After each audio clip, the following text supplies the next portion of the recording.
I mean, I think Magnus, knowing Magnus, I've played him a million times, he's going to do something stupid. He's just going to, like, he's going to put the pawn on g3, play some moves, then put the pawn on f4. Like, he's going to make sure this does not, that the critical moment does not happen right away. That's the first thing. Like, he's not going to go f4 and g4. He's going to, like, go g3, make some rook moves, then try to see if there's something, and then maybe push f4, maybe push g4. So we have many, many moves before this gets critical, I would say. But I'm actually struggling to come with a good idea for white.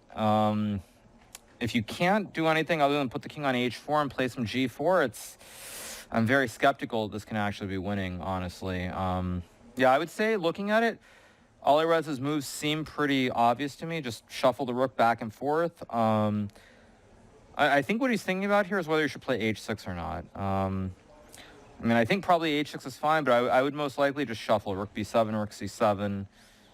Ah, he does it. Okay. I mean, there's the famous Levon. I mean, of course, Levon's not the only one to say this, but, when you push pawns forward, they can't go backwards. And I remember actually during my time working with Gary as well, Barov, one of the things he said about Magnus is Magnus loves it when someone pushes their pawns forward, just in general, because they can't go backwards. So, yeah, I mean, this should be a draw with perfect play, but, it is Magnus after all, and we have a long way to go. Actually, I know what he's going to do. He's going to put the king on h4, go g4, and then he's going to work the king back. Yeah, he's gonna eventually put the king on h4, go g4, then work the king back, put the rook, like, on d5 or something, and try to do something. That's what's going to happen. Whether that happens in 5 moves or 30 moves is the big question.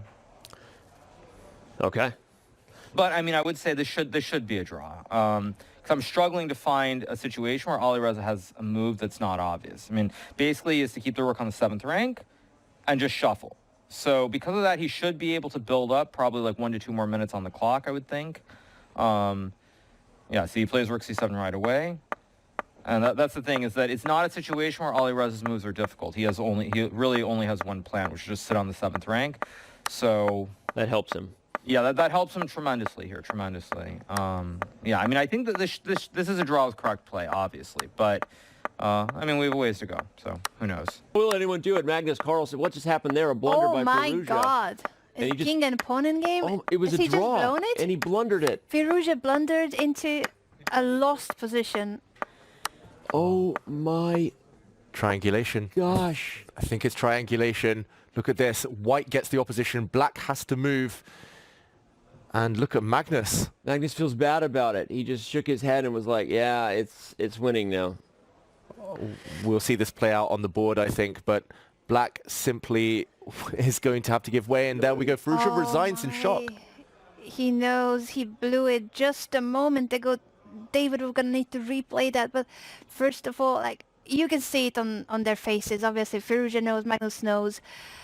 That is a basic king and pawn in game on their level.